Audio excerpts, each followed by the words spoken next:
What's up guys? Welcome back to my channel, The Lizard Village. I-update ko lang itong isang alaga kong inahing white Muscovy duck na si Ordoha. Namisa na siya last January 29, 2024 at 4 ang kanyang naging sisiw. 4 all black and white Muscovy ducklings.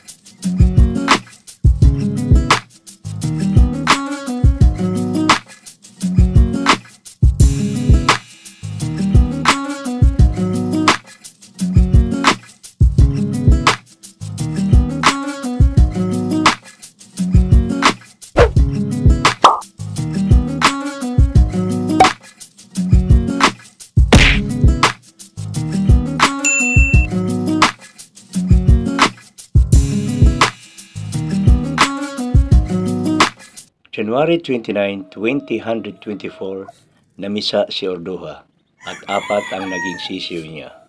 Lahat black and white. Merong isang lumabas na itim ang kulay, pati sa paa ng sisiw, pure black. Sa may parting dibdib lang merong puti. Nagustuhan ko itong kulay na ito, kaya sana hindi siya mamamatay at lalaki itong malusog. Lalaki man o maging babae ito, paglaki, ayos lang.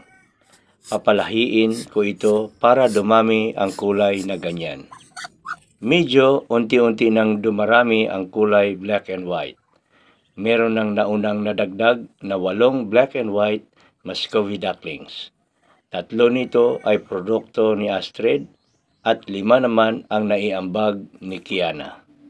Sa ngayon, naglilimlim na naman ulit si Astrid at si Kiana naman ay nangitlog na rin ulit.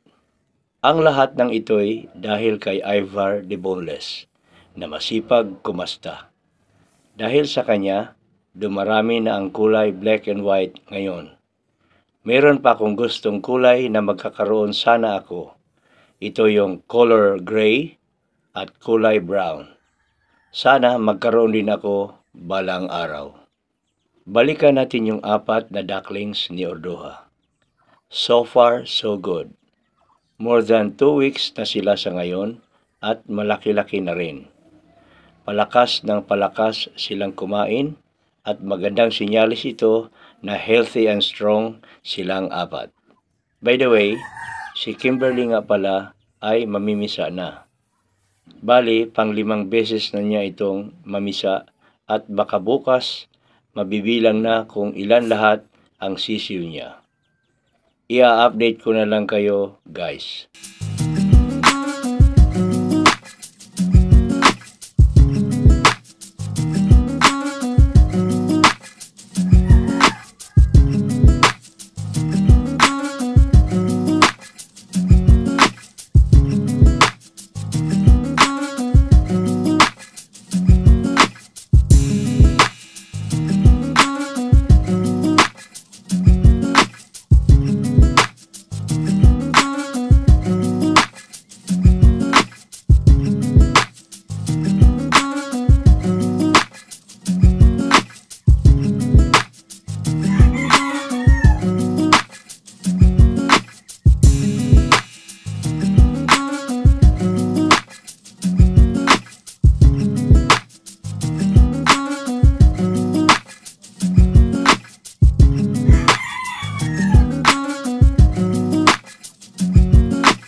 And that's it for today's vlog.